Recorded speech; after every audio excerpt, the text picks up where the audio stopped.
So the state of the subscription economy, it's a little bit iffy right now, guys. There are so many streaming services nowadays. Pretty much everything is going digital. For years and years, people have been going away from physical media and going to streaming services. And honestly, I was one of the people who hopped on board quite early.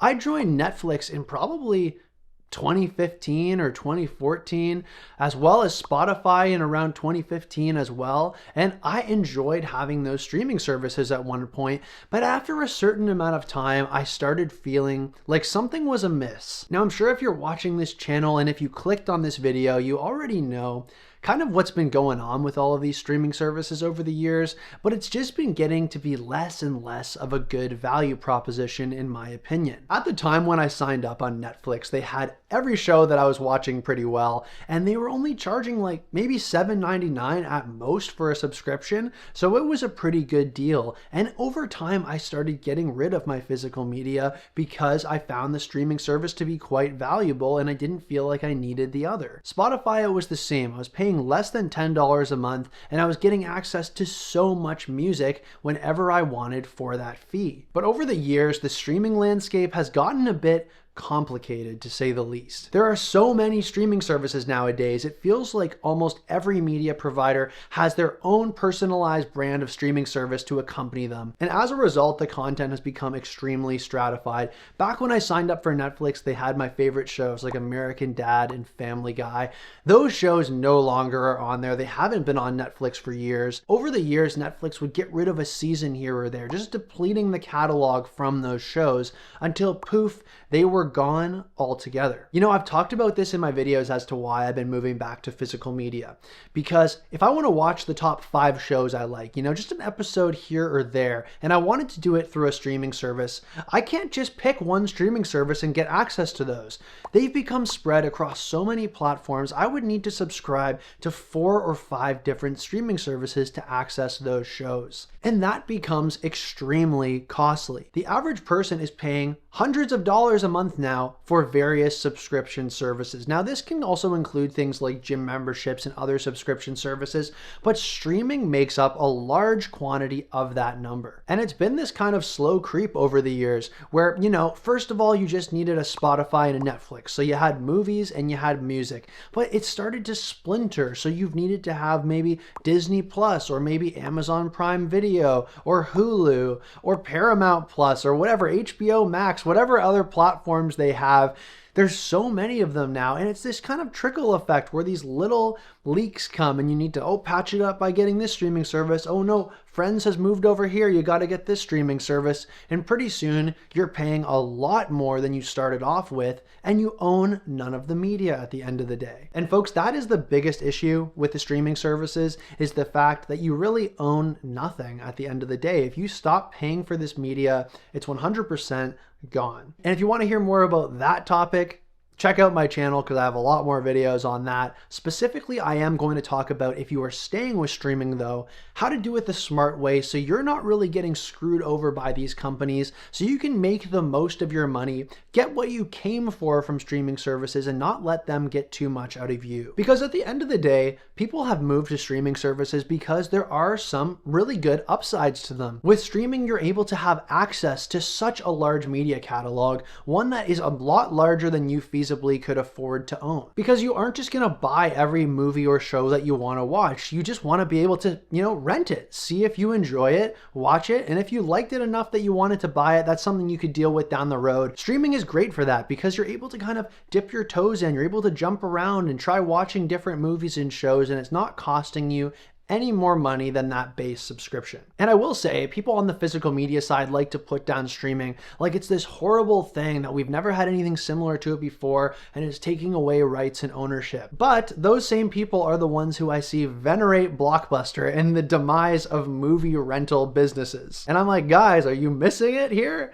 Netflix was a physical media movie rental business and they just moved online. This is the same idea of renting, and it's actually a better proposition than renting something from Blockbuster. You might have paid $5 to rent a movie at Blockbuster and you only get one, whereas with a streaming service you're going to pay 10 or 15 or 20 bucks, but you have access to as much as you want for that month. And I bet you never thought you would hear that from me, but I don't think streaming services themselves are that bad. But what is really bad is the kind of needless cost from just mindlessly consuming media without intention. So now that you know the state of streaming and my opinion on the matter, let's get into my tips to make sure that you're getting the most out of these services and that they're not getting the most out of you. So starting with tip number 1, you need to get real. You need to reflect on exactly what it is that you want from these streaming services. Make a note in your phone or get out a pen and paper if you want to do it my way, or even just go for a walk and start thinking about this. What is it that you want from these streaming services? This is something that goes beyond streaming in general and just goes to your larger media consumption habits. What do you want from your media? In an ideal world, what type of media are you consuming? Perhaps you would like to say you want to be able to keep up on the latest musical releases. You want to be able to hop around from genre to genre more than you could if you were to purchase all of that music outright, and you just want to be able to see what's out there. In that case, you know that you want to have some sort of music streaming service. And continuing with music, how important is the fidelity? Are you an audiophile and do you want the most hi-fi tracks on offer that you're able to stream? Or if you're worried about how much the actual artist is getting paid per play. And now I will say that with any music streaming service, none of them are going to get super loaded off of each play. However, there is a ranking, and I'll put it up here, which streaming services actually pay the most per play. You should make all of these considerations so you make a good informed choice as to which streaming service is going to serve you best. With streaming movies and shows, you're going to ask yourself, well, what types of movies and shows do I watch? Am I a documentary fan? Do I like action movies? Do I like maybe Marvel? Do I like Simpsons? Well, in that case, you're going to be kind of led toward a certain streaming service for sure if you want those specific things. Are you somebody who likes original content from the streaming services? Well, certain streaming services might do better original content than others. Are you looking to pay for a streaming service that is ad-free? Well, these are all going to cost different amounts based on what the actual setup is with the tier levels of these streaming services. Perhaps you're in a toss-up between these two different streamers and there's a big cost difference between the ad-free tiers. Knowing this, knowing that that's a priority to you is going to help you make a more informed decision. All of these are great considerations to keep in mind, and you need to sit down and reflect on exactly what you want from your media and how you're going to go forward with that in streaming. So once you've got clear on your needs, you need to move on to strategy number 2, which is to find the streaming service that most aligns with your needs. So with music streaming services, for example, let's say you want access to a lot of different music. You also want to make sure the artist is being paid a good amount of money, as best as possible at least, and you also care about the fidelity. You want really high quality audio files. In that case, you might want to look to a streaming service like Qobuz,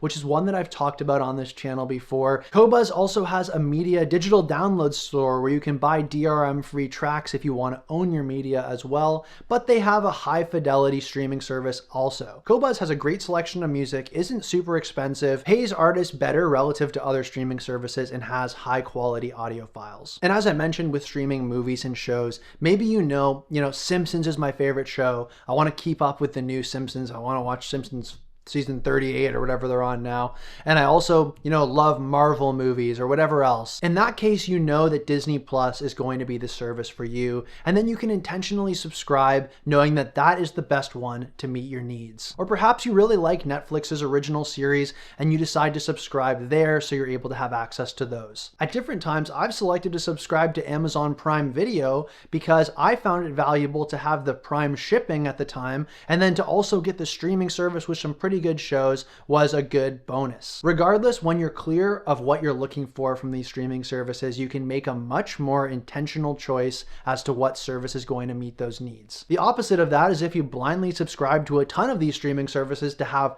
endless options, then you end up spending a lot of money and you're most likely not going to utilize any of those to the fullest, and it's going to cost you a lot more in the long run anyway. Now, moving on to the third tip I have for getting the most out of streaming services so that they don't just get the most out of you, and that is switch regularly. You don't want this to be a keep paying for life till death do us part type of relationship. This is just my opinion, but I think that streamers are kind of like budget gyms in a sense. They want you to sign up. They hype you up with, look how much equipment we have. Look at how many shows we have.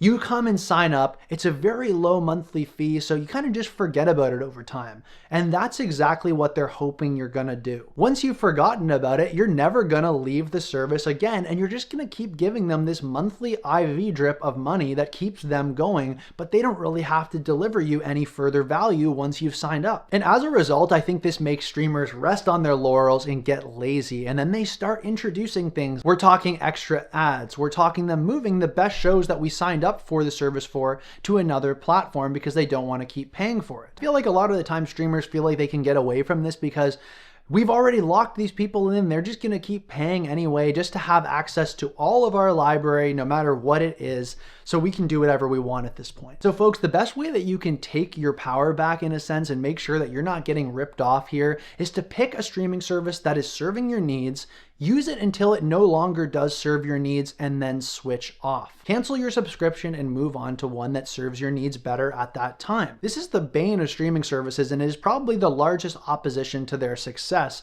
This is a phenomenon known as churn. Churn refers to the process of somebody signing up for a subscription service and then eventually signing off of it, canceling it. This really hurts streamers because they want that constant drip of a subscription month after month, whether you're benefiting from it or not. If you're hopping around and only subscribing to stuff that actually serves your needs, you're going to be saving money, but you're also going to force subscription services to do better by its customers. If most people left Netflix when they started adding advertisements to their lower tiers, or when they started getting rid of beloved shows, then I think that these streamers would have been incentivized to not make such changes if customers didn't stand for it. But if you move around from different streaming services based on which ones are serving your needs better, those streamers are going to see that and they're going to feel that and they're going to do better to keep customers staying with them. That can only lead to a better product, and it will save you money in the process while we wait. Now, my fourth and final tip so you can stream intentionally while not getting screwed over in the process is to collect a small amount of physical media so you're less reliant on those streamers. Now, no, I'm not about to tell you to just ditch all streamers and go with physical media exclusively, but having a curated catalog of your favorite shows is going to help you not need to go to a streamer just so you can access those specific titles. For me, it's been almost a year since I quit Spotify because I got my physical media to a certain point where I no longer felt like I needed the streamer. The same with movies and shows as well. I've been collecting different DVDs, so I had access to my favorite shows, so I didn't have to sign up to 5 different streaming services so I could watch them. This means that if I do finally want to subscribe to a streaming service to watch maybe a full show because I only have a season or 2 of each of my favorites, then I can pick that one streamer, sign up to it for the time that I want to watch that show through, and then when I'm finished, I can cut it off. Whereas if I owned no physical media, I would be at the behest of these companies quite a bit more, and I would feel the need to keep maybe a few of them subscribed to at all times so I could have access to anything at all. And I know I said physical media, but it doesn't actually all have to be physical either. As far as music, I've been purchasing for the last year DRM free tracks from a variety of different websites, so I'm able to own the music that I listen to, but I don't have to actually physically own it in my space. I've been using sites like HD Tracks, Qobuz, and another one called 7 Digital, so I'm able to purchase music for a pretty low price, either the full album or individual tracks, so I can own all of those favorites and build out a playlist like I would have on something like Spotify for not very much money, and I'm able to actually own it. And finally, it doesn't have to be one or the other. You can own physical media and you can stream, and those two things can find harmony. You can expand your catalog through streaming, but you can kind of have a core curated collection of the media that you love, so you know at the end of the day that you don't really need that streamer if you wanted to cut cost and cut them out completely. So folks, that's just about it for today. Those are my 4 tips for cutting down on the cost of streaming services. You can still stream. Make sure you're getting the most out of those services in 2025 and into the future, but not let them get the most out of you. I hope you found this video interesting. Let me know in the comments if you have any questions or if you have any thoughts on the whole streaming landscape as it stands today. I would love to hear from you. Thank you very much for watching, and I will see you in the next one.